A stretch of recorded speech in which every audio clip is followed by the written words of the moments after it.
That's my secret to help prevent dark marks from coming back. Garnier Vitamin C Day and Night Serums by Garnier Naturally.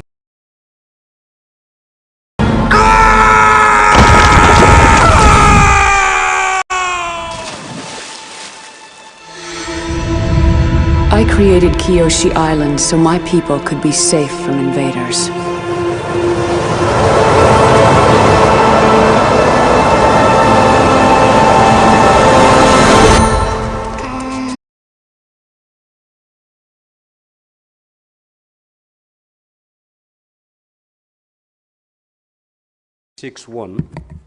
Allow me to make this communication.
(2025) to 30th of April 2025.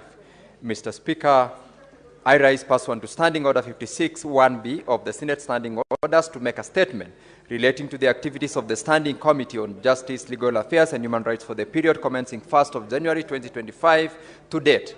Honorable Speaker, during the period under review, the committee held a total of 17 sittings, during which it considered 2 legislative proposals, 4 bills, 3 petitions, a session of paper on public participation, as well as other legislative businesses, including the implementation of the resolution of the Senate of 24th of July 2024 on the current state of the nation. On legislative proposals, Mr. Speaker, the committee concluded consideration of the following 2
consideration of the 2 remaining petitions. Mr. Speaker, on statements, 4 statements were ongoing from the previous reporting period, and 2 statements were sought from the committee during the period under review. The committee is in the process of considering the statements to conclusion, and it is in this regard that has made arrangements for engagement with the respective senators, stakeholders, and where necessary, conduct site or county visits to ascertain the situation on the ground. Mr. Speaker, sir, 2 new statements during the period under review were sought by Senator Professor Tom Ojenda, Senior Counsel, MP, and Senator Raphael Chimera, and both touch on the affairs of the judiciary. In order to expedite the consideration of these statements, the committee is presently pursuing responses from the relevant officers in the judiciary and shall shortly submit its report.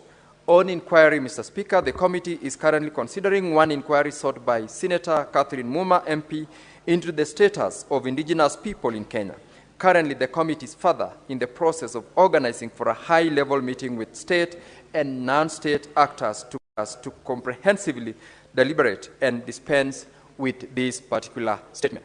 Mr. Speaker, on consideration of other legislative business before the committee, during the period under review, the committee also considered other additional legislative businesses which have been reported.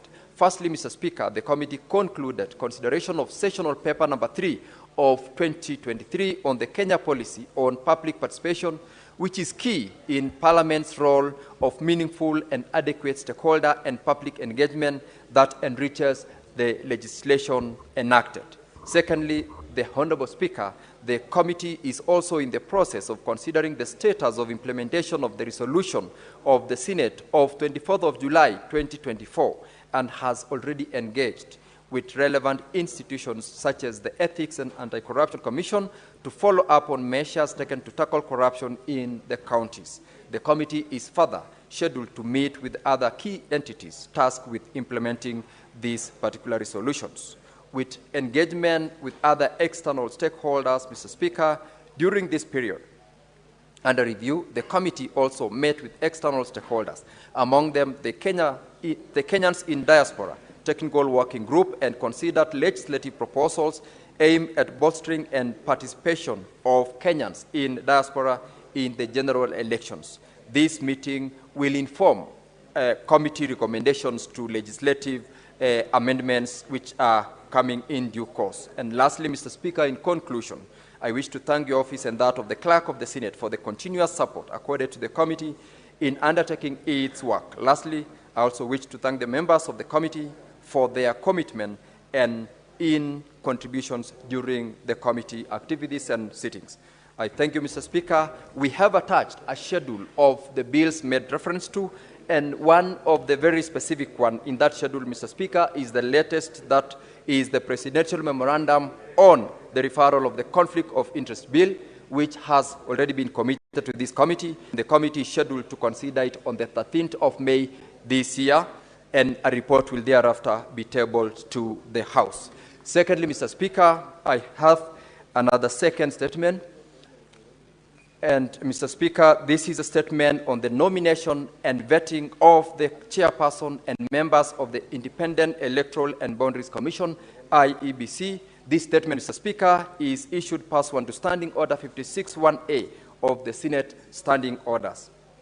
Honorable Speaker, I rise pursuant to Standing Order 56-1A of the Senate Standing Orders to make a statement relating to a matter for which the committee is responsible, namely the nomination and vetting of the chairperson and members of the Independent Electoral and Boundaries Commission, IEBC.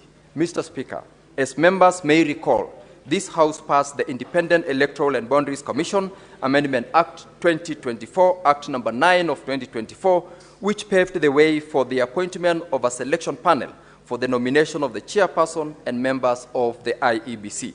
The panel was constituted, carried out its work, and submitted a report to His Excellency the President on Tuesday, 6th of May 2025. Subsequently, Mr. Speaker, on the 9th of May 2025, His Excellency the President submitted the names of the nominees for the position of chairpersons and members of the IEBC to Parliament for vetting and approval to enable their formal appointment and swearing in. I take this opportunity, Mr. Speaker, to commend the chairperson, members, and secretariat of the selection panel that worked diligently to ensure that it delivered on its mandate of identifying and recommending persons for appointment as chairperson and members of the Independent Electoral and Boundaries Commission. I also thank His Excellency the President for moving expeditiously to submit the names to Parliament for approval, noting that the country has been without an electoral body since the President declared the 7 positions vacant on 14th of February 2023 and 1st of March 2023. Mr. Speaker, the nomination, vetting, and approval of chairperson and members of the IEBC is governed by Article 250 of the Constitution, Section 5 of the IEBC Act, and Section 3 and 8 of the Public Appointments Parliamentary Approval Act, Cap 7F. Under these provisions, Honorable Speaker, the National Assembly is mandated to consider the suitability of the nominees and to either approve or reject the nominees for appointment to the respective offices. I note, Mr. Speaker, that this process has commenced with the National Assembly Justice and Legal Affairs Committee scheduled to table its report in the National Assembly on the 27th of May 2025. Mr. Speaker, sir, the work of the IEBC spans both levels of government. In particular, the election of county governors and members of county assemblies, as well as the delimitation of electoral boundaries and matters that affect the counties and their governments. Therefore, as a Senate Justice, Legal Affairs and Human Rights Committee, we take a keen interest in the process for the nomination and appointment of the IEBC commissioners. In our considered view, Mr. Speaker, this is a process that should be undertaken jointly by both houses, as has been the practice with the approval of nomination to state officers where their functions affect the 2 levels of government. I also wish to highlight that under Section 103, subsection 3 of the Elections Act, the election regulations formulated by the IEBC from time to time are submitted to and approved by the National Assembly to the exclusion of the Senate, even where the subject of the regulations is clearly a county government matter. This amendment to replace the word Parliament with the word National Assembly was passed in the year 2012 before the Senate was in place and was meant to apply only to the first general elections upon coming into effect of the Act, that is the 2013 general elections. However, since then, Mr. Speaker, attempts to amend the provisions to have the regulations considered by both houses have been frustrated. As members may recall, this was one of the amendments that the Senate made to the Elections Amendment number 2, Bill 2024, Senate Bills number 29 of 2024, which is currently pending before the National Assembly. Indeed, Mr. Speaker, this is one of the bills that the National Assembly has kept in its shelves for longer than it's supposed to. As I urge our counterparts to not claw back on the said provision, I also wish to state categorically that this is one of the provisions that as a committee and as a house, we will not go back on. Honorable Speaker, the forum for election is not the only one where the mandate of this particular house has been undermined through statutes enacted by Parliament. There have been several attempts, some successful, where the National Assembly has moved to amend legislation to delete the word Parliament and replace it with the word National Assembly, thus taking away from the Senate functions that should otherwise be performed or undertaken by both houses. A key example, Mr. Speaker, is the Treaty Making and Ratification Act, Cap 4D, which the National Assembly amended in the year 2014 to replace references to Parliament with the word National Assembly. The effect of this, Mr. Speaker and honorable members, has been that key treaties, conventions, and agreements that Kenya enters, even when they expressly relate to devolved functions, are not submitted to or considered by the Senate. This directly undermines the constitutional mandate of the Senate as set out under Article 96, which includes to represent and protect the interests of the counties and their governments. Mr. Speaker, members will recall that on 3 separate occasions, the Senate has processed bills to reinstate the process for ratification of treaties to be a shared function between the 2 houses.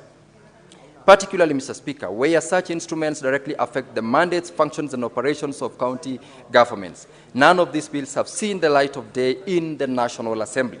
This deliberate clawback on the Senate's constitutional mandate through statutes which are subsidiary to the Constitution is something that we must not countenance as a House, and we must stand ready to challenge it.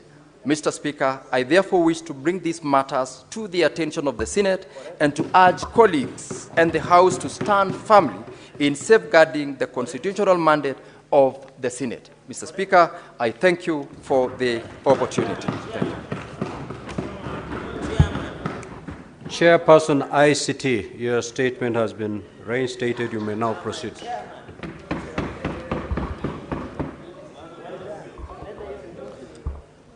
Mr. Speaker, sir, I rise pursuant to Standing Order 56(1)B of the Senate Standing Orders to make a statement relating to the activities of the Standing Committee on Information, Communication and Technology for the period commencing 1st January 2025 to date.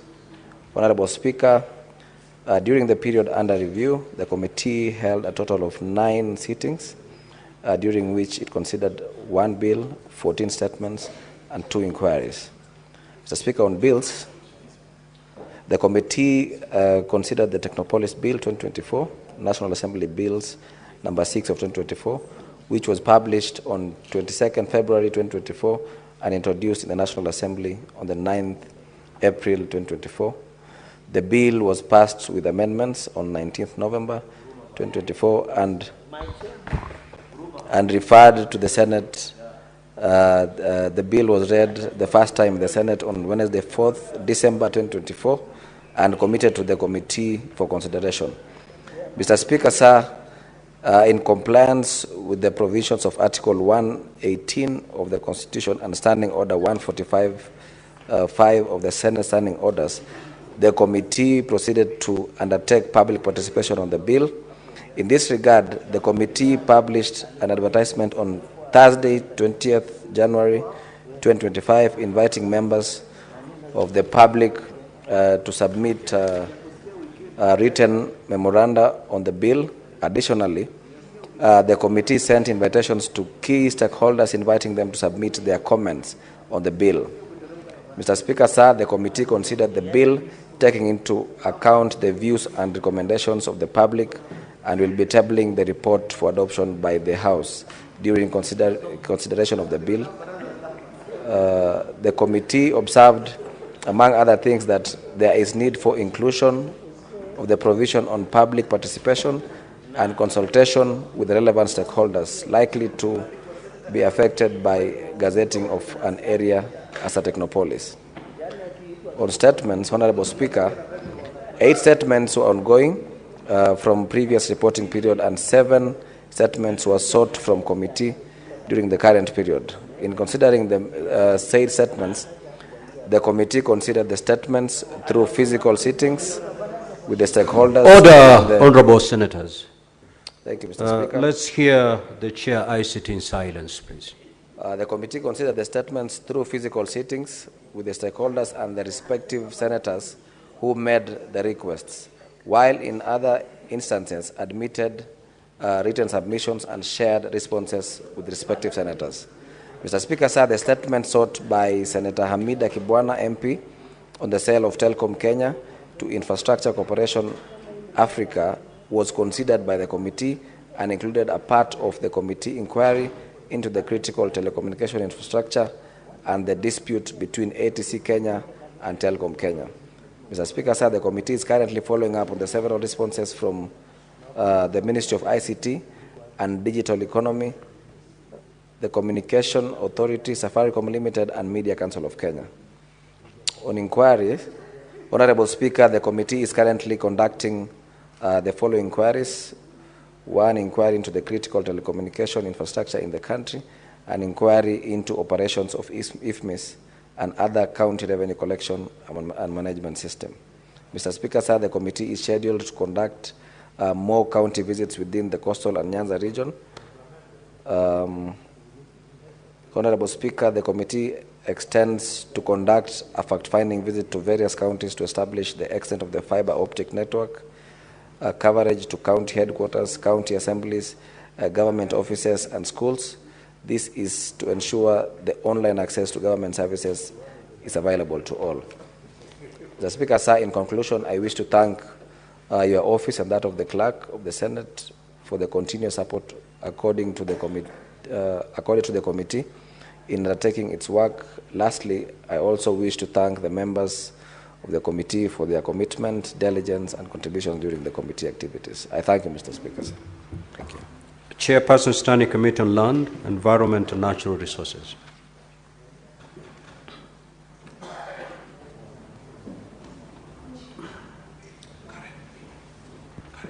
Thank you, Mr. Speaker. So I stand pursuant to Standing Order number 56(1)B of the Senate Standing Orders to make a statement relating to the activities of the Standing Committee on Land, Environment and Natural Resources during the period February to April 2025. Honorable Speaker, the Standing Committee on Land, Environment and Natural Resources is established under Standing Order number 2283 of the Senate Standing Orders and is mandated to consider all matters relating to lands and settlement, environment, forestry, wildlife, mining, water resource management and development, and also aspects of climate change.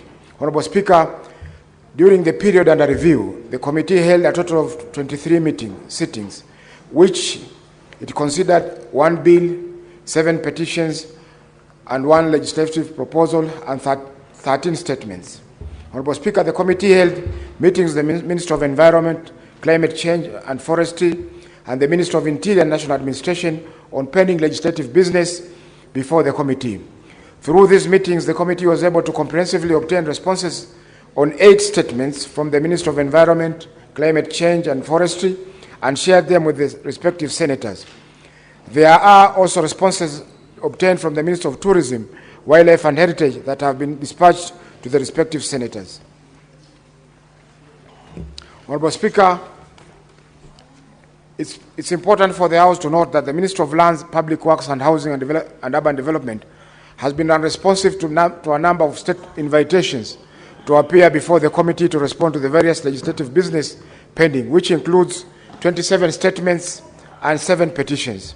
This has slowed down the committee's output, and the committee has since resolved to summon the Cabinet Secretary to appear before the committee, initially on the 8th of May and now on the 14th of May, Honorable Speaker, for the aforementioned matters. In addition, written responses have been sought, with some responses still pending before the National Land Commission, and the committee is scheduled to meet the Commission on the 15th of May, that is on Thursday this week.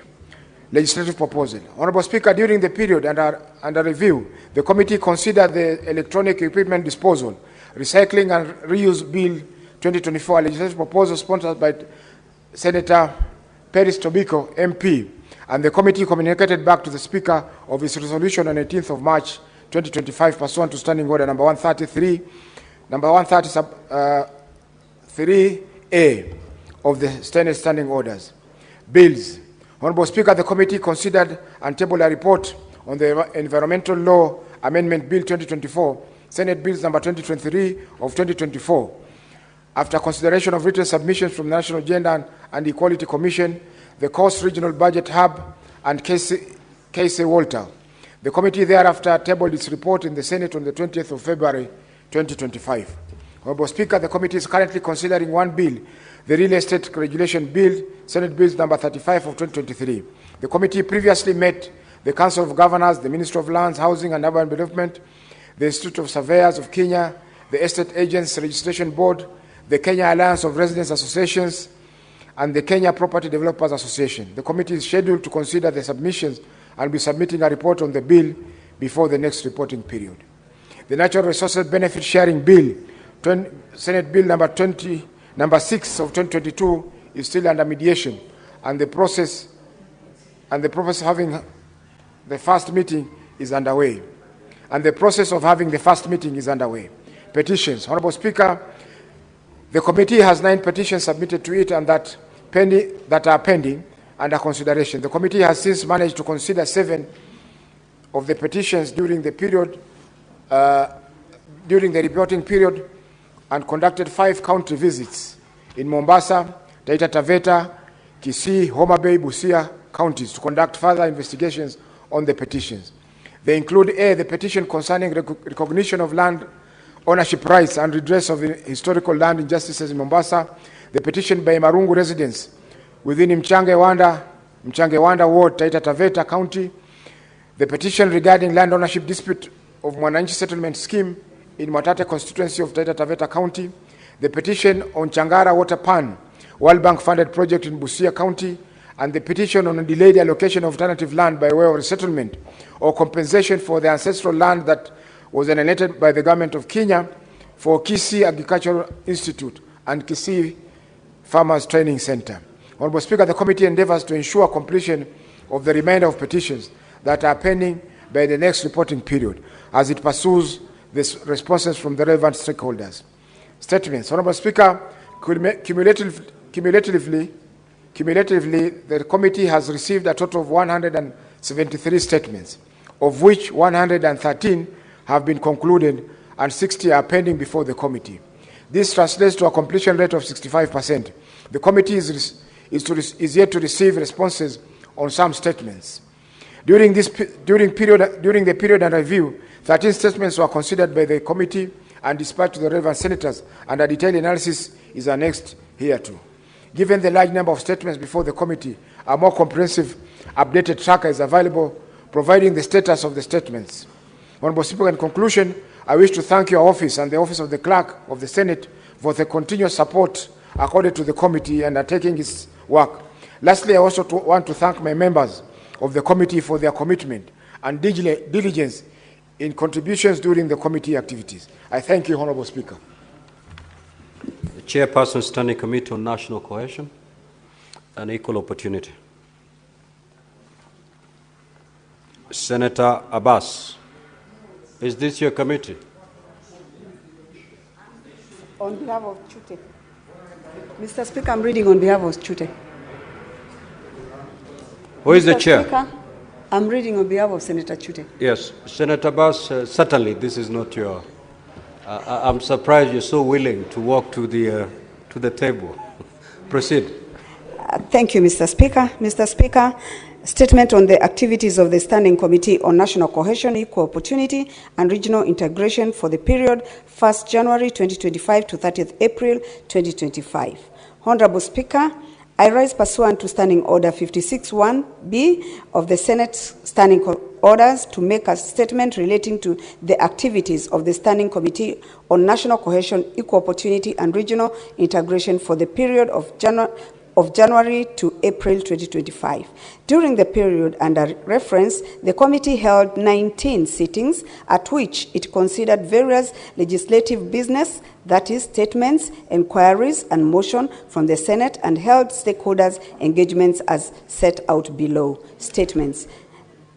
A. Statements. The committee received 4 statements and has already written to stakeholders inviting their submissions on the issues raised. The committee is at various stages of interacting with the stakeholders and preparing its response. B. Motions on the current state of the nation. The committee considered resolutions of the Senate arising from the adoption of the motion on the current state of the nation. The committee held 32 meetings.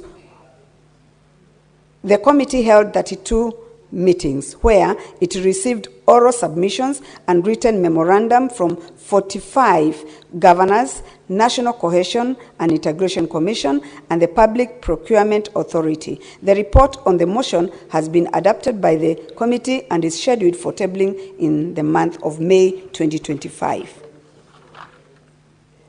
C. Inquiries. The committee is currently conducting an inquiry into the representation of Kenyans' diversity in the staff composition of the semi-autonomous government agencies. The committee held 17 sittings, during which 13 stakeholders appeared before it. The committee will table a comprehensive report at the end of the inquiry. Mr. Speaker, sir, county visits. This committee undertook county visits to Homa Bay and Busia counties from 28th to 30th April 2025, where it assessed the level of inclusion and representation of the workforce in terms of gender, youth, persons with disabilities, marginalized communities, and marginalized communities. The committee also inspected the county offices of the 2 counties to ascertain their accessibility to persons with disabilities. Honorable Speaker, during the remainder of the 4th session, the committee has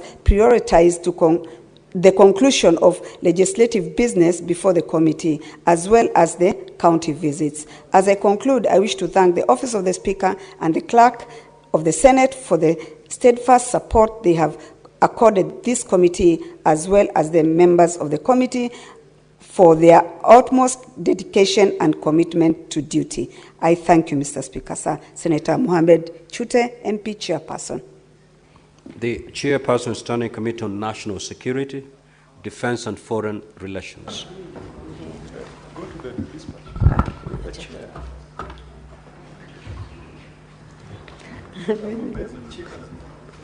Thank you, Mr. Speaker. Mr. Speaker, this is a statement on the activities of the Standing Committee on National Security, Defense and Foreign Relations for the period 25th February 2025 to 30th April 2025.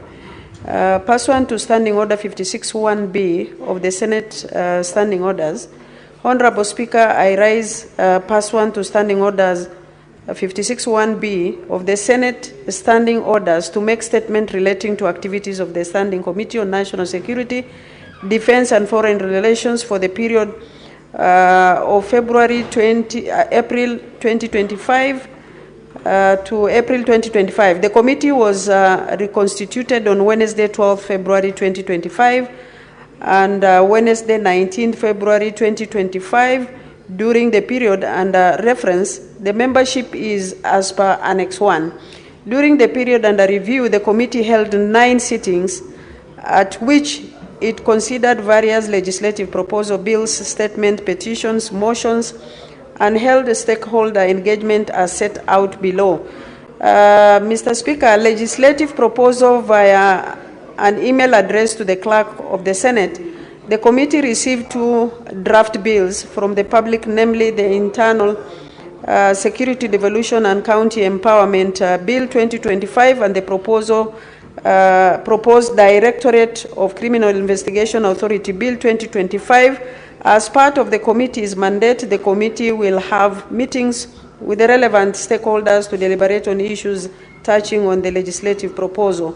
Bills during the reporting period, the committee considered 1 bill, namely the Narcotic Drugs and Psychotropic Substance Bill 2024, Senate Bill number 1 of 2024. The committee sought and was granted extension of time to consider the bill, as the committee is yet to hold public participation in Meru, Embu, and coastal counties.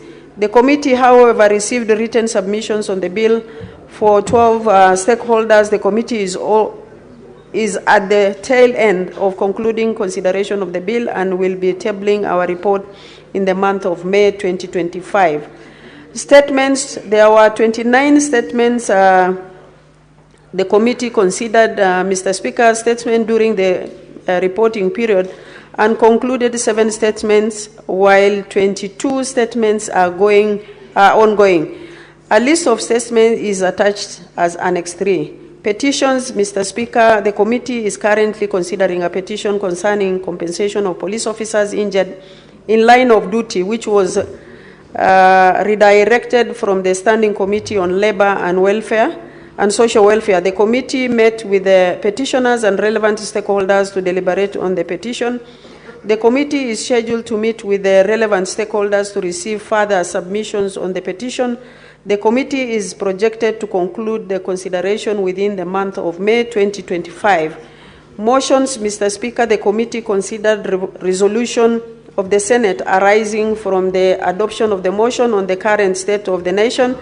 The committee met with the relevant stakeholders and received written submissions, and the draft report on the motion is underway. The committee will be tabling its report to the Senate during the month of May 2025. Sessional papers and policies, Mr. Speaker, the committee is currently considering 1 sessional paper during the reporting period, namely the foreign policy, of the Republic of Kenya, and this is still ongoing, and the committee is scheduled to meet with relevant stakeholders in the month of June 2025 and table the report soon thereafter. The committee further, Mr. Speaker, held meeting with the Ministry of Interior, National Administration, Ministry of Defense, and Ministry of Foreign Affairs and Diaspora, and deliberated on legislative gaps and proposals and opportunities for collaboration. The committee also is looking into allegation of corruption and mismanagement of funds pertaining to the Kenya National Police SACCO that affects the welfare of the police that falls under the committee's mandate. The detailed status of the legislative business considered by the committee during the reporting period is attached as Annex 2 to this statement. Honorable Speaker, during the remainder of the fourth session, the committee has prioritized the conclusion of legislative business before the committee as well as the county visits. As I conclude, I wish to thank the Office of the Speaker and the Clerk of the Senate for the steadfast support that they have accorded this committee, as well as the members of the committee for their utmost dedication and commitment to the duty. I thank you, Mr. Speaker. Now, honorable members, before I allow comments on the statements that have been sought, let's move to dispense with order number 9, and therefore I will seek to rearrange today's order paper pursuant to Standing Order 45-2. We dispense with order number 9, and then we will resume normal flow as contained in today's order paper. Clerk, proceed to call that order. Order number 9 is motion, consolidation of bursary funds for equitable access to education in Kenya. Question to be put. Clerk, do we have the requisite quorum? We do. Now, honorable senators, this is a matter that does not concern counties, and therefore voting shall be by voice. I will therefore proceed to put the question. That aware that pursuant to Article 53 of the Constitution, every child in Kenya is entitled to free and compulsory basic education. And the Basic Education Act provides that basic education should be guided by principles such as equitable access to all youth and equal access to education or institutions. Further, aware that many students in secondary schools and higher education institutions come from financially disadvantaged backgrounds, making it difficult for them to afford school fees and access education opportunities, noting that over years, various interventions have been made, including the issuance of bursaries through the National Government Constituency Development Fund, National Government Affirmative Action Fund, the Ministry of Education and county governments through various county bursary funds, concerned that despite these efforts, school fees remain unaffordable for many parents, and the allocation of bursaries has been plagued by nepotism, favoritism, and political manipulation, lack of transparency and accountability. Further concerned that the public learning institutions are primarily funded by the government through the Ministry of Education, and in the financial year 2024-2025, approximately 656 billion Kenya shillings was allocated to the education sector, making it difficult to ascertain the specific funds granted to each student, and that the lack of transparency in the disbursement of bursaries from various agencies make it difficult to determine the total amount allocated in a financial year, thus hindering efforts to ensure equitable access to education for financially disadvantaged students. Now, therefore, the Senate urges the Minister of Education to do the following. 1, audit the funds allocated to bursaries by both the national government and the county governments. 2, consolidate the funds distributed by various government entities and agencies with the aim of directing these funds directly to schools as supplementary capitation to facilitate the achievement of free secondary education. And 3, calculate the cost of education per learner and make this information public for primary, secondary, and tertiary institutions, including a detailed breakdown of the annual financial requirements of each student across the country. Will as many as of that opinion say aye. Aye. Will as many as of the contrary opinion say nay? The ayes have it. Now, before I allow comments on the statements, Honorable Senators, let me pass this communication first. I would like to acknowledge the presence in the public gallery this afternoon of visiting teachers and students from St. Francis Katangi Boys in Machakos County. The delegation comprises 2 teachers and 49 students who are in the Senate for a one-day academic exposition. Honorable Senators, in our usual tradition of receiving and welcoming visitors to Parliament, I extend a warm welcome to them, and on behalf of the Senate and on my own behalf, wish them a fruitful visit. I do not see the Senator for Machakos in the House. I will therefore allow the Majority Leader under 1 minute to extend a word of welcome to the delegation. Thank you, Mr. Speaker. On behalf of my colleagues and the House of the Senate, I do welcome these students that have visited with us this afternoon. I hope they get full value of their time and money that they've spent to visit the Senate. This is their home in the future, and therefore they should take interest in the affairs of their countries with specific focus on counties, because that's a primary and the raison d'etat of this House of the Senate. And I hope, Mr. Speaker, that as they travel back to Machakos, they'll give a good account. It's sad, though, that they have come on an afternoon of less drama and just reports and a very orderly House. I know sometimes they watch the things that happen here and they'd have wished to see part of it. It's not the end of the day yet, and things sometimes boil from 0 to 100 in seconds in this House. So in the few minutes that they're still around, Mr. Speaker, something may happen. Who knows? All the best to the young students. May they conquer the world. I thank you.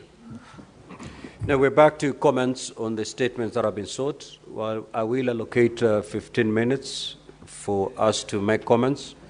If you get an opportunity to speak, kindly keep it under 3 minutes. Senator Fonandi.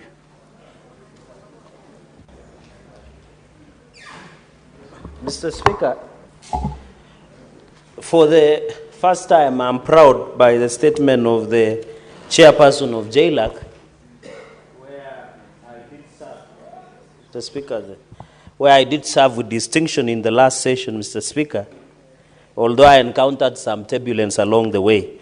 Mr. Speaker, I want to say that the issue of IEBC, the reading of Article 93 is very clear, that Parliament comprises both the Senate and the National Assembly. Mr. Speaker, sorry, the issue, and I was shocked, Mr. Speaker, yesterday when the National Assembly gave notice for public to submit memoranda to the National Assembly Jailer Committee. Mr. Speaker, the election is a matter of national concern. Members of Parliament, which is the Senate and the National Assembly, are the representatives of the people, Mr. Speaker. We have done joint vetting before of Inspector General of Police, Mr. Speaker. We have done vetting of joint independent services, Mr. Speaker. Why is it that the National Assembly wants to frustrate the Senate by only purporting that they can vet the chairperson and members of IEBC? So, Mr. Speaker, I want to thank the Committee of JLAC for standing strong, Mr. Speaker. And you have to appreciate, and I want to challenge the House leadership and SBC, where you sit as the chair, that, Mr. Speaker, I am aware that there are a number of legislations from this House that are being strategically frustrated by the National Assembly because they fear to implement the Constitution, Mr. Speaker. Looking at the amendment of the regulations, in 2013, the Senate was not supposed to be part because we were never in existence. So after 2013, when the Senate came into force and reading of Article 93, the role of vetting of IEBC should be a joint committee of the Senate JLAC and the National Assembly JLAC, Mr. Speaker. Even when you read under Article 88 on establishment of IEBC, Mr. Speaker, we must and we should not allow the National Assembly to vet on their own the IEBC chairperson and IEBC commissioners, Mr. Speaker. Mr. Speaker, we are not short of weapons to use to ensure that the voice of the Senate which is the voice of the people, can be heard, Mr. Speaker. And even possibility of seeking the legal interventions in the courts of law, Mr. Speaker. So I want to agree with the committee of the JLAC and say kudos for the good job. Mr. Speaker, we have been taken far too long for a ride by the National Assembly. We are also elected by Kenyans. More so, we cover more, Mr. Speaker, in this country. And therefore, the issue of IEBC concerns both houses and Kenyans as alike, Mr. Speaker. And therefore, I hope the National Assembly must withdraw the notice that they have issued in public for memorandum to be submitted until we jointly agree as the House, Mr. Speaker, so that we can do vetting of IEBC chairperson and commissioners, knowing the urgency of the matter, Mr. Speaker. In conclusion, Mr. Speaker, on the issue of ICT, thank you. Senator Osotsi. Thank you, Mr. Speaker. Mr. Speaker, let me also join in making comments on the statements by Senator Catherine Muma on the issue of data protection abuse by those mobile phone lenders, the people who lend mobile phones or who give hire purchase services on mobile phones. Mr. Speaker, I think we are continually receiving complaints around the issue of data protection. And we must ask ourselves where we are going wrong as a nation. Just the other day, Mr. Speaker, you saw the ruling by the courts on the issue of WorldCoin, where the courts ruled that there was a violation of data protection rights by WorldCoin company. Question is, how did this company get into this country and started taking data from our people? There is a problem, Mr. Speaker, which must be addressed. And speaking as an expert, I want to say that maybe it's an opportunity for us to have a relook at the entire Data Protection Act, because that is where we have inconsistencies. I have noted inconsistencies even in the way the Office of Data Protection Commission is being managed, Mr. Speaker. Mr. Speaker, I think the ideal person to head the Office of the Data Protection must be someone who understands the technology, IT.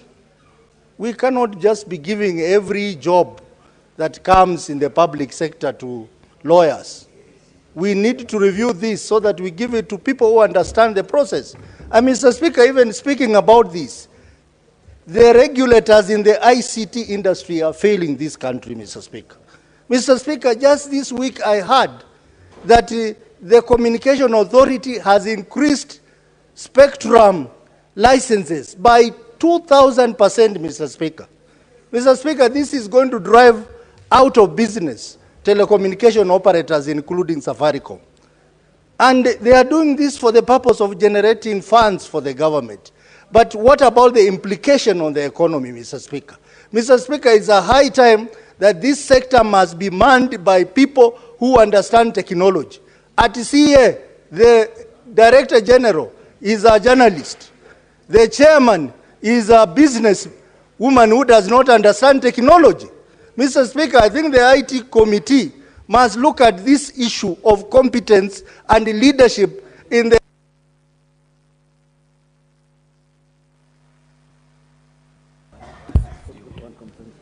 Senator Mundigi,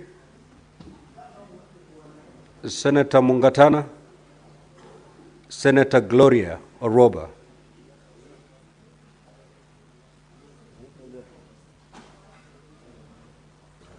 Senator Professor Tom Ojienda, Senator Faki. Asante Mheshimiwa Spika. Mimi pia nachukua fursa hii kuongeza kauli yangu juu ya taarifa iliyoletwa na mwenyekiti wa kamati ya sheria, haki za binadamu kuhusiana na uteuzi wa makamishna wa IEBC. Mheshimiwa Spika, kama inavyojulikana kuwa IEBC ni kiungo muhimu cha uchaguzi katika nchi yetu ya Kenya. Na makamishna hawa na mwenyekiti wao watakapofanya kazi yao itawahusisha kuchaguliwa kwa raisi, kuchaguliwa kwa magavana, kuchaguliwa kwa maseneta, kuchaguliwa kwa wabunge wa bunge la kitaifa na vile vile pia wabunge wa bunge la county. Kwa hiyo Mheshimiwa Spika, uteuzi wao lazima upitie katika bunge la Senate, kwa sababu Senate ndio inalinda maslahi ya ugatuzi, ndio inalinda maslahi ya mabunge ya county, inalinda maslahi ya magavana. Kwa hivyo haiwezekani kwamba sheria ambayo inatumika kuwachagua ni ile sheria ambayo ilifanywa kabla ya kuwa na katiba mpya ya ugatuzi. Kwa hivyo Mheshimiwa Spika, natoa kauli yangu kusindikiza kwamba lazima uteuzi wa makamishna wale ufike katika bunge la Senate ili kuona kwamba haki inatendeka katika uteuzi huo. Asante Mheshimiwa Spika. Senator Olekina. Thank you, Mr. Speaker. Mr. Speaker, I rise to support the statement by Senator Muma on the need to protect data in this country. It is imperative that at the time when data is the most expensive asset that anyone can have, we are not protecting the poor people who cannot be able to afford buying a phone and not have to register it.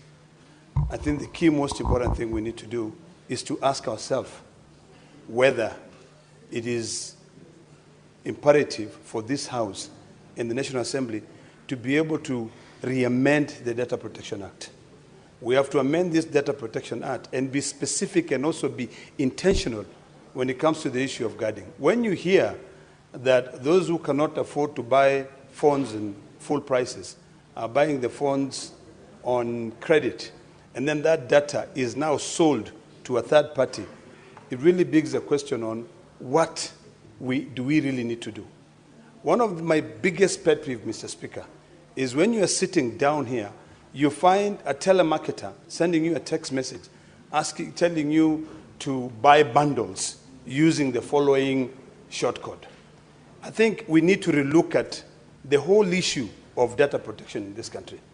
Even the basic request for an ID number when you're going to deposit money in your Safaricom, when you're going there and then that record is kept there, we should ask ourselves whether we have to redefine the law to be able to make it difficult for people to just have to ask for your ID number and they write it down there. I think we need to be more creative and say you can give the last 4 digits of your number, or these telecommunication companies come up with a more smarter way of protecting your data. They can actually demand that you give them the 3rd, 4th, or the last digit of your ID number instead of having to give out the full ID number. So this statement, I hope the Committee on ICT will take it seriously, because today it is that poor farmer or that poor mamamboga who cannot afford to buy a phone full price, whose data is being sold. Tomorrow it is you, the legislator, sitting here who can be able to afford a 200,000 shilling phone with your name being used to register a phone number and then being used for fraud. So it is imperative. And we also must ask ourselves whether we need to limit the number of phone numbers people can have. Because you will find one person, the ID number has been used to register 20 lines. If you follow those 20 lines, Mr. Speaker, you'll be shocked. In some counties, we know people collect revenue using those 20 numbers, and then they just throw them away. The Senate Majority Leader. Mr. Speaker, apologies, let me use this. Oh yeah, it's okay. Mr. Speaker, data protection is a very serious issue. And I know this because many times when we've passed legislation that allows government to acquire data from citizens, Mr. Speaker, we have always had a conversation as a House on the importance to ensure that storage of this data guarantees the protection of privacy. Mr. Speaker, a trend is emerging nowadays where personal data is being shared, including of public officials, with no repercussions or recourse whatsoever from the Office of the Data Commissioner. Many people don't know that even a PO box address is private data. Even a mobile phone number, Mr. Speaker, with all this trend that you're seeing nowadays of if I disagree with Senator Catherine Muma, I post her number online and say, oh, I don't know, do this or the other to her. That is violation of data privacy, Mr. Speaker. And we do not see any recourse or guidance on such issues, Mr. Speaker, from the Office of the Data Commissioner. Given, Mr. Speaker, that this matter that is being raised is specific, yet there are quite a number of violations that have happened the last few days, would I be in order if I request the ICT committee, Mr. Speaker, to guide us in ensuring that we have the Office of the Data Protection Office, Mr. Speaker, perhaps make an appearance before that particular committee, or even the committee of the whole, Mr. Speaker, so that we can find ways in which we ensure that data of citizens are protected from whatever people that may want to use it for whatever reason, including fraudsters, Mr. Speaker, or people that even want to use it for political reasons, because a violation is a violation, Mr. Speaker. And there have been continuous violations over the last few months with very little efforts, Mr. Speaker, or guidance from the Data Commission. Actually, that's a person that I was looking for. Thank you, Senator Cherargei. Therefore, Mr. Speaker,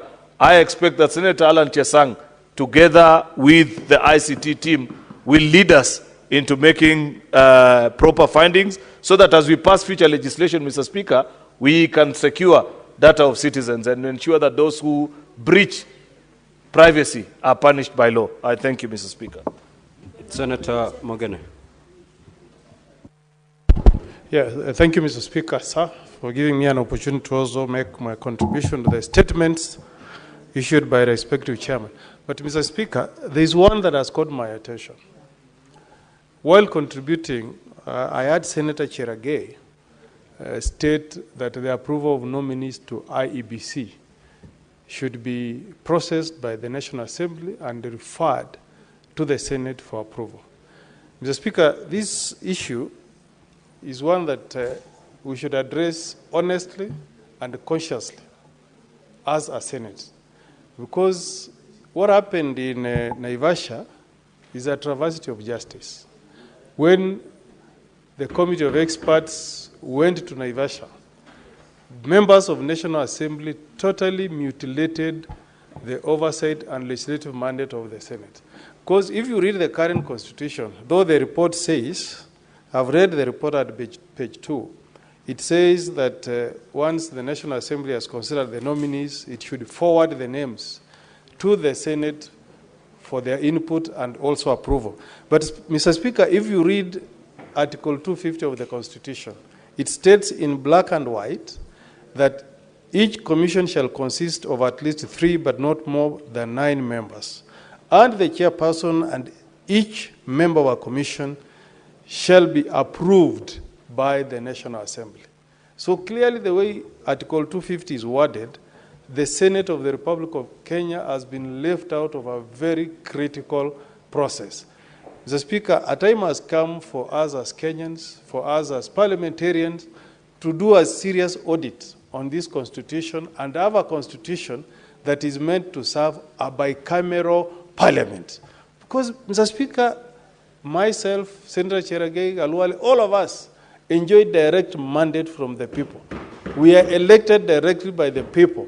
We are not like the House of Lords in US, in UK, where you get an honorary appointment to serve in the House of Lords. So I wanted to draw that to the attention of the House and say that this is an opportune moment for us to audit this constitution and make it a constitution that can serve a bicameral parliament that has the National Assembly and the Senate, Mr. Speaker. Thank you. Senator Kisang.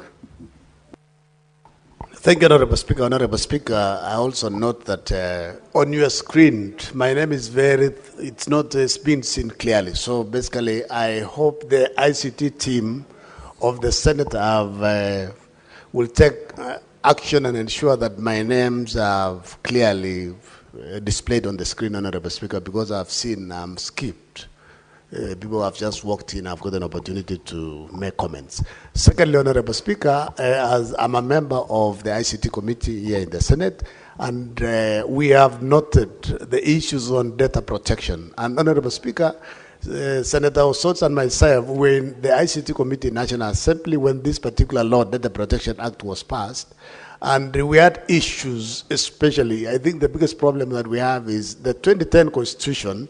Most of those who agitated for it and also who really campaigned for this particular law, Honorable Speaker, there were very many activists, and most of them were lawyers, and every law they put in that you need to be a lawyer. In fact, we had challenges when we were debating, because this is a particular entity that should be headed by a person who is an expert in ICT. But because the law was as it was, Honorable Speaker, we picked a lawyer, and the time, I think, of the data commission is coming to an end in less than 2 years. This is something that we need to look at, and we need to go and relook at the law and amend the law appropriately, so that we have somebody heading that particular entity who is an expert in ICT. We are not saying the data commissioner is incompetent. She's competent because she came for the vetting. She impressed us, and we basically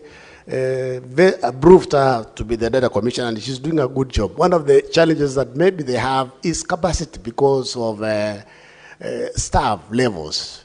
The number of employees they have is still very thin. They need to build up capacity so that we have people across the counties, Honorable Speaker. Honorable Speaker, as a committee, I believe I'll discuss with the chair and the members so that in the next 2 weeks we ensure that she comes to the committee and answer most of these concerns that members have raised, Honorable Speaker. Thank you. Senator Omtata. Thank you, Mr. Speaker, sir. I rise to speak on 2 statements. First one by Senator Muma. I support that there's need to look critically at the laws governing data in this country. We even realize that under the current SHIF and SHA system, data is held by third parties, including by undisclosed companies in the USA who will be handling data, health data of Kenyans. So when you look at situations like that, and yet under the Digital Health Act, data is described as a strategic asset of the country. So if a strategic asset of the country can be left to undisclosed foreigners, then we are not taking the question of data seriously today. When we know that data can be used to design things, even to design a disease that can eliminate people who have the genes like my brother from the bull of Kakamega, can easily be cloned, and the things can be designed to eliminate people who have got those kind of traits. And that will be very bad for us. Also, I rise to support the issue that the vetting of the IBC commissioners must be done by both houses. It's not, it's a fact that Article 250, Clause 2B, says the National Assembly will approve the nominees. But that is not the only thing in the Constitution. The Constitution is also very clear that matters of devolution must involve the Senate. And as it has been rightly observed, IBC commissioners preside over elections of senators, MCAs, and governors, who are county officials at the county level and national officials at the Senate. So I put my weight behind those who have said that reading the Constitution as a whole, you'll find that it is necessary to bring that bill, those names to the Senate for approval. And also, the theory of bicameralism, whatever happened in Naivasha, but a bicameral parliament is supposed to be bicameral.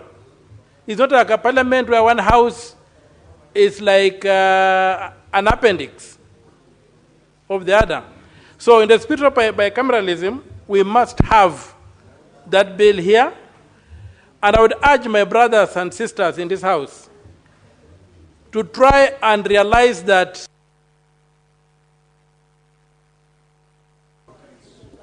Senator Mungatana.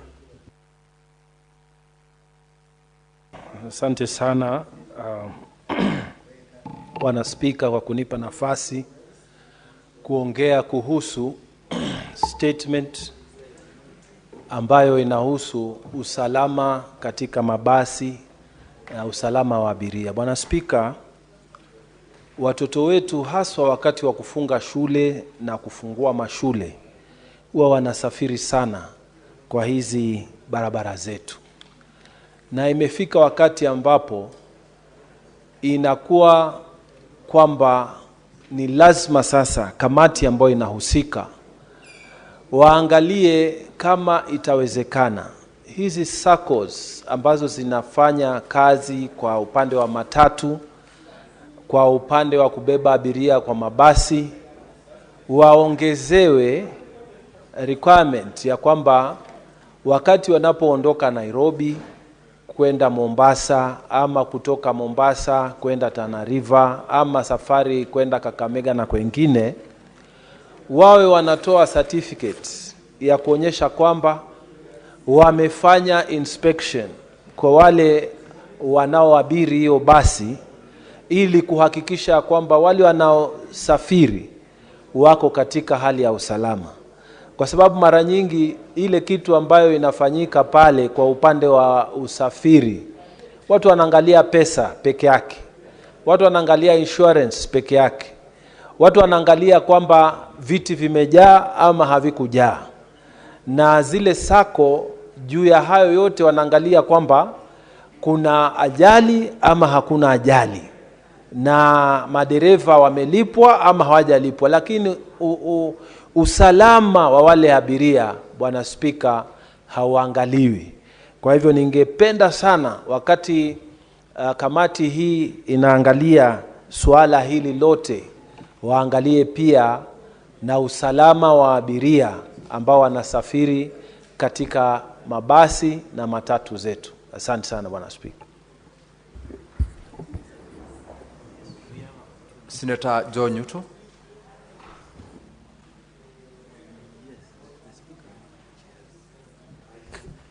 Thank you, Mr. Speaker. I rise to make a comment on the statement by JLAC as presented by yourself as in your capacity as chair.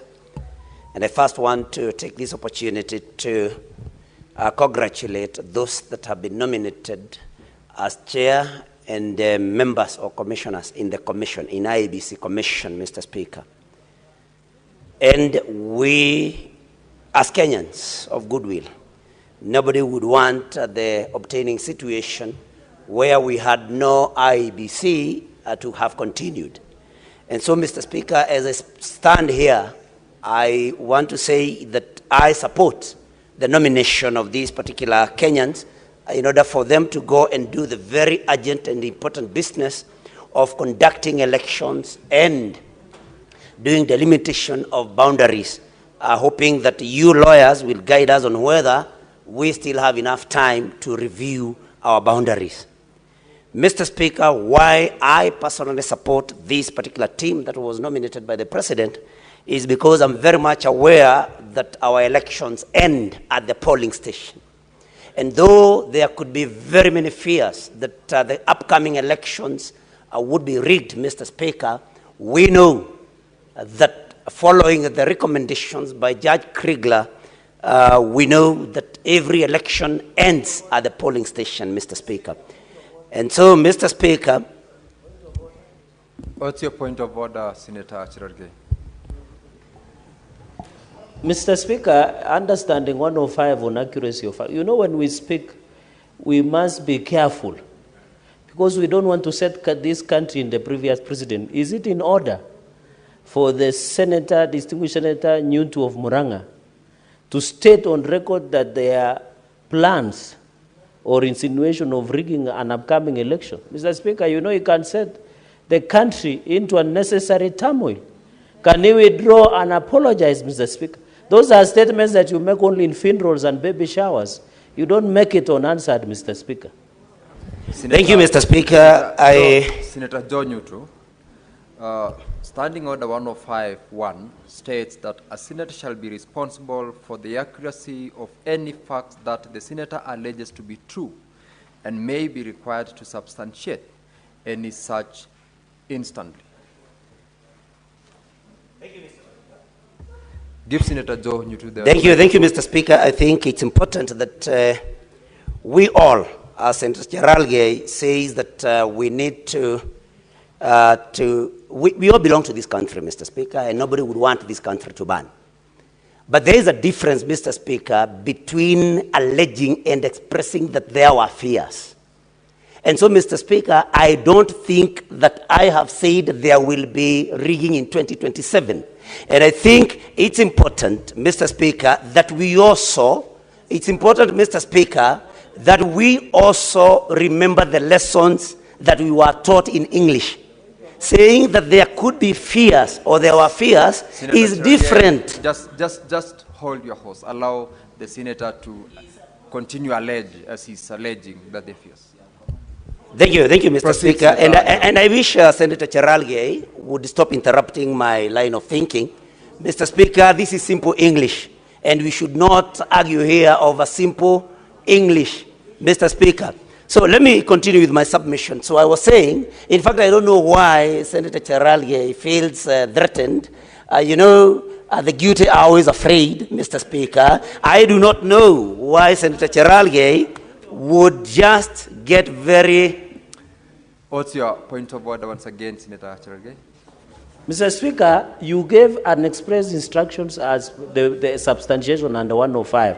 In 121, Mr. Speaker, the senator has now become disorderly. He has refused to follow your orders. So he should be called to order, Mr. Speaker, because what he's saying is there are fears. These are not a rumor milling station. This is the Senate of the Republic of Kenya. Senator Cherargei, he should have used the word allegedly. He should withdraw and replace because he seems to understand the English, Mr. Speaker.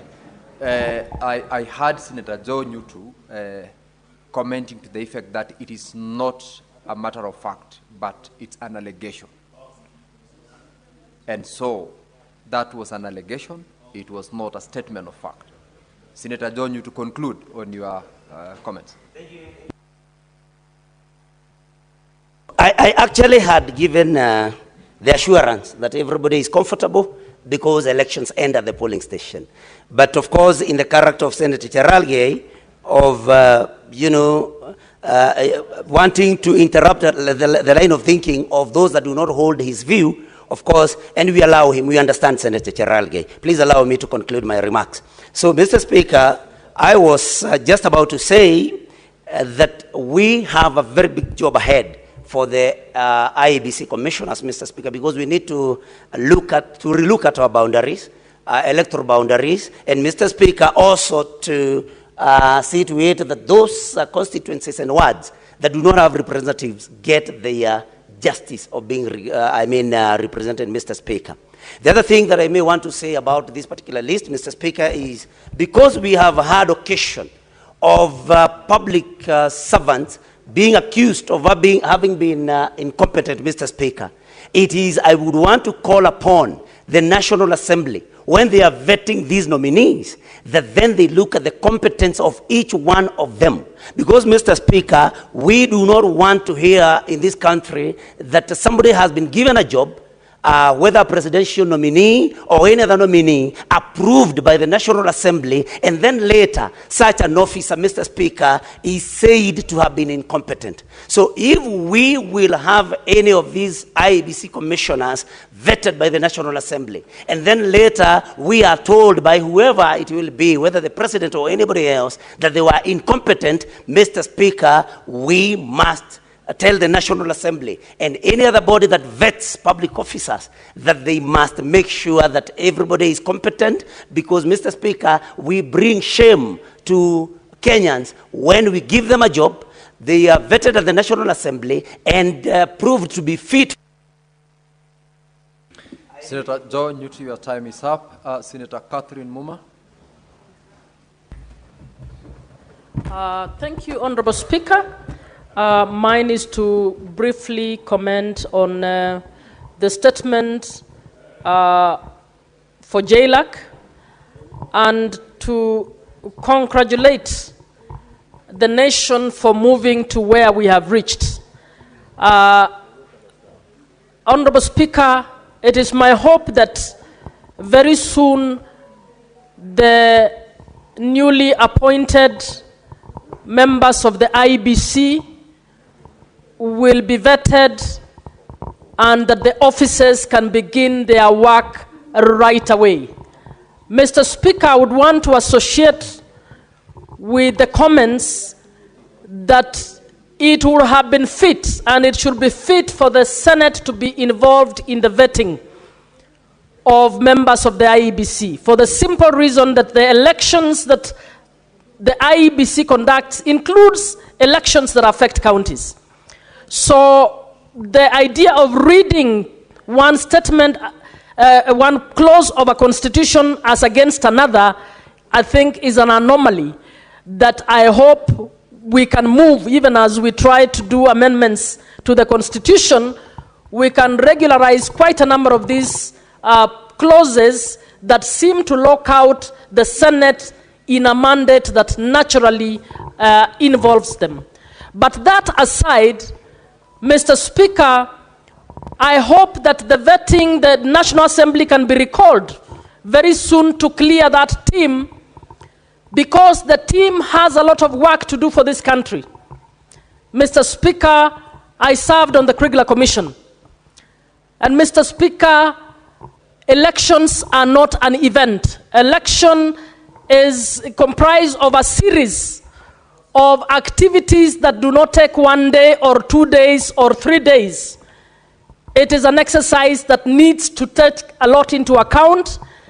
I'm hoping that my former officer, Ethicon, who was picked as chair, and I can vouch for his competence, will be able to hit the road running very fast and demonstrate to those who think he's incompetent that he's actually a competent officer and start working with the IBC. He has a lot of work to do.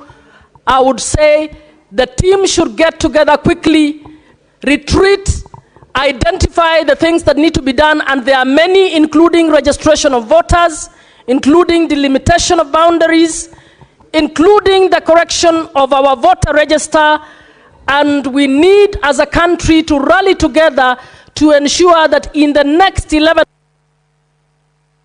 Senator Muma, your time is up. Senator Karen Nyamu. Hapana. Thank you, Mr. Speaker. I want to contribute to the statement by Senator Catherine Muma on the spread of cholera across the country. Mr. Speaker, by 6th of April this year, there's been 97 confirmed cases of cholera with 6 fatalities. And 12 of these cases are from Nairobi, with 1 fatality in Nairobi. The cases spread across all our sub-counties: Kasarani, Embakasi East, Embakasi Central, Kibra, and I think Dagoretti South. Mr. Speaker, cholera is a condition that makes you very dehydrated very fast and causes death very quickly. It is very paramount that the Ministry of Health has very quick response to protect the lives of our people. We need them to give us the data, the latest data so far, because if you search, that is the latest data was on 5th April, that is over a month ago. We need to know the measures they're taking to make sure that these outbreaks of cholera are not recurrent. And as you can see, the counties in question are the usual suspects, with Nairobi having recurrent outbreaks every time there's an issue, Nairobi featuring. We would like to know what the ministry is doing to ensure that cholera outbreak is a thing of the past. We need to know what are they doing to sanitization and basically cleanliness. What are they doing in common areas, in our informal settlements? Because we also know it spreads very fast on contact. What are they doing about the people who have been in close contact to the ones who are already infected? And what are they doing to make sure information is out there that we have cholera? And what sensitization are they doing to the citizens? Thank you, Mr. Speaker. Honorable Senators, lastly, on comments on statements, I'll allow Senator Wambua to make his last comments. Then we will move to the next business in the order paper. Senator Wambua. Thank you, Mr. Speaker. Mr. Speaker, I will be very brief on my comments. And I want to comment on the statement that you read as chair of JLAC. I've keenly listened to colleagues making reference to the process of the appointment of the new IEBC commissioners. A reference has been made to competencies. But the Speaker, from where you sit as chair of JLAC, you now have an opportunity. If this commission will be set up, when it will be set up, to ensure that, Mr. Speaker, the provisions of Article 249 of the Constitution then are fully implemented, beginning with this commission. Mr. Speaker, a few minutes ago when we convened in the Senate, there was talk about the place where this institution, this Senate, has been pushed by PSC and by extension by the National Assembly.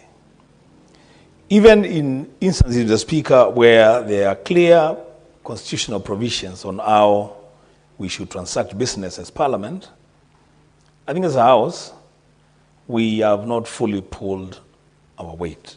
On the matter of the budgets for constitutional commissions and independent offices, Mr. Speaker, the Senate must have a say.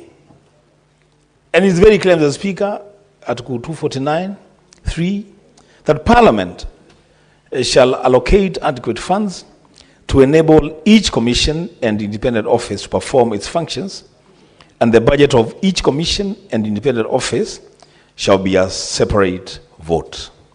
Which means, Mr. Speaker, that when it comes to the budget-making process for all the constitutional commissions and independent offices, the Senate must be involved. As Speaker, on this matter, I want to plead with you as the chair of your committee and other chairs of other committees where you have independent commissions to ensure that in the budget-making process, from the beginning to the end, the Senate is part of that process. That means, the Speaker, we begin then to occupy our rightful space in the legislature of the Republic of Kenya. The Speaker, I thank you. Thank you, Senator Wambua. Now, honorable members, that brings us to the end of comments to the statements, and I'll direct the clerk to call the next order.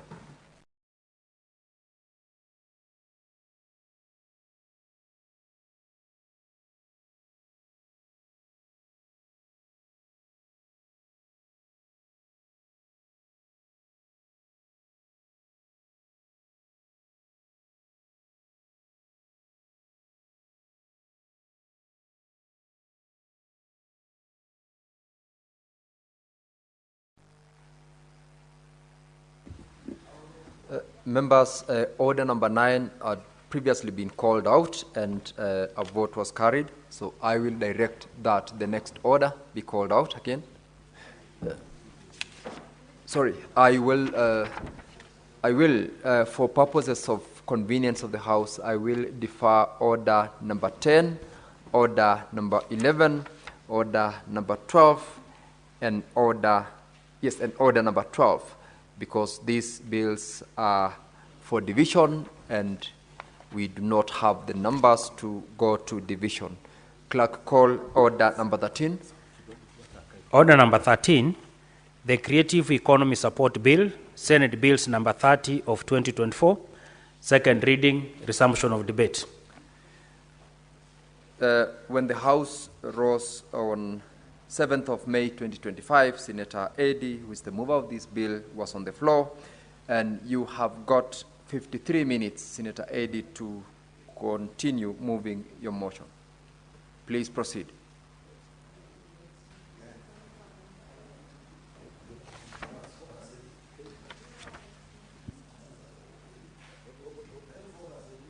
Senator Eddy, proceed to move your bill. Mr. Speaker, I'm a very focused senator, and you should help Senator Cherargei to understand that. Part of focus is consultation, and I want to appreciate the VIP in the House, Senator Crystal Asige, who has been very, very important in terms of just helping out with this bill. Right from the time that I conceived the idea, Senator Crystal Asige has been very available in terms of consultation and giving a lot of feedback in it. And I was also very blessed to the fact that Senator Asige was actually a member of Trade Committee that looked into this bill. And we spent a lot of time together with Senator Asige, the former chair, Senator Seki, Senator, the good Senator, Senator Montet, Senator Okia Umtata, were among people who helped me so much when I went to the Trade Committee last year.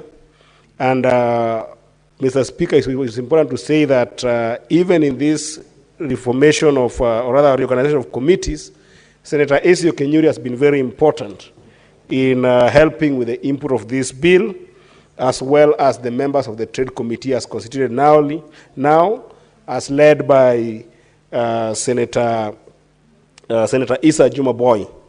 And Mr. Speaker, this is a very great bill in my view because of that consultation and because of that input, because it's a bill that is seeking to find a long-lasting solution to what creatives are facing in this economy, Mr. Speaker.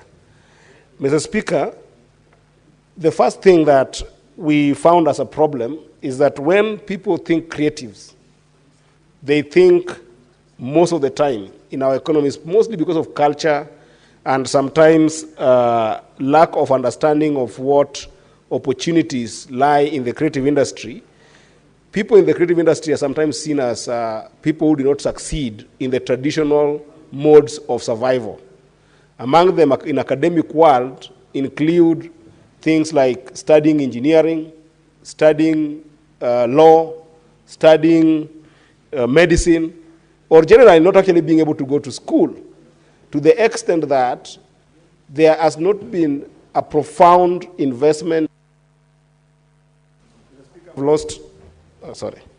There has not been a profound investment in making sure that the people in our economy can understand, one, that the creative industry is so vast beyond just the idea of music, film, and sometimes performing arts. Secondly, there has not been a pronounced investment in making sure that our children understand that the creative industry is also an industry that you can be able to make a long-lasting career, a professional career. And thirdly, Mr. Speaker, there has not been a proper investment to make sure that the creative industry can be a place to make commercial viability projects, to invest in business cases and make sure that actually young people can make economic well-being from the creative industry. And not only young people, Mr. Speaker, because you have also seen older people in the arts and older people in the craft, older people publishing books, but there is no big investment in the business case. So the first thing that this bill seeks to change is that attitude and mindset on creatives as a place for last resort. And that starts by us as a house being able to move any issues that affect creatives from the Ministry of Culture to the Ministry of Trade, where we can actually be able to make a business case, a career case for creatives. The second thing that this bill seeks to deal with, Mr. Speaker, is there are a number of laws that are put to respond to problems of creatives. I'll mention some of them due to pressure of time because I don't want to monopolize the conversation on this bill. I would want to hear from senators. But there are overarching issues that creatives do face in the industry that sometimes become difficult to deal with just by simple aspect of laws, because you end up having people writing laws that are not sensitive to the industry. And some of these issues, Mr. Speaker, I'll mention them just quickly. The issues of royalties. How are creatives earning in the creative industry? The issues of IP, intellectual property rights. How are creatives ensuring that copyright laws are up to date, not only to the local changing environment, but to the emerging complexity at a global stage? The issues of distribution. Creatives are based on content distribution. Our issues of content handled by law to make sure that creatives don't lose in terms of ownership of this content, but also just being able to earn from this content. And lastly, Mr. Speaker, for today, the issues of contracts. Our creatives left to legal binding documentations that ensures that they're not exploited in the course of producing and selling and earning from their sweat in terms of the product that they have developed in the entire creative industries. So, Mr. Speaker, if you look at something like royalties alone, Mr. Speaker, digital disruption alone has made it so impossible for young people and even older people in the creative industry to find a way of having transparency and even efficiency in terms of collecting their royalties. The payment systems sometimes are very complex, but even where they're not complex, the multi-faceted nature of jurisdictions makes it impossible for creatives to be able to get more money, or even, not even just about more money, but adequate resources that are commensurate to the product that they give in the marketplace. If you look at, for instance, industrial policies that affect collaboration as well as technology across our borders, Mr. Speaker, they are generally ambiguous, they are generally vague, and most importantly, where our laws do not go, for instance, in places like Ireland, where Facebook is based, then we have got no power of making sure that creators can be able to earn from these places. And Mr. Speaker, I learn very frequently that there are constant reviews on legal frameworks and even multi-stakeholder engagements that are emerging all over the world. The legal frameworks that are in the US, that sometimes our creatives find themselves in some of these platforms, and those that are in China, for instance, where TikTok emerged. Mr. Speaker, they are so complex that those constant reviews cannot just happen when you pass just one law that deals with issues of royalties. And Mr. Speaker, among other things that makes it even more complex is that when you think about royalties, even in music industry, for instance, there are so many intermediaries that affect how creatives end up earning. For instance, Mr. Speaker, record labels, publishers, and performance rights organizations are so many within our borders that even if you are to just pass one single law on royalties, Mr. Speaker, it becomes impossible for young people who are in the music industries and even other industries that have the same intermediaries to be able to get what belongs to them. Mr. Speaker, you'll realize that across board, be it in music, be it in film, be it in performing arts, You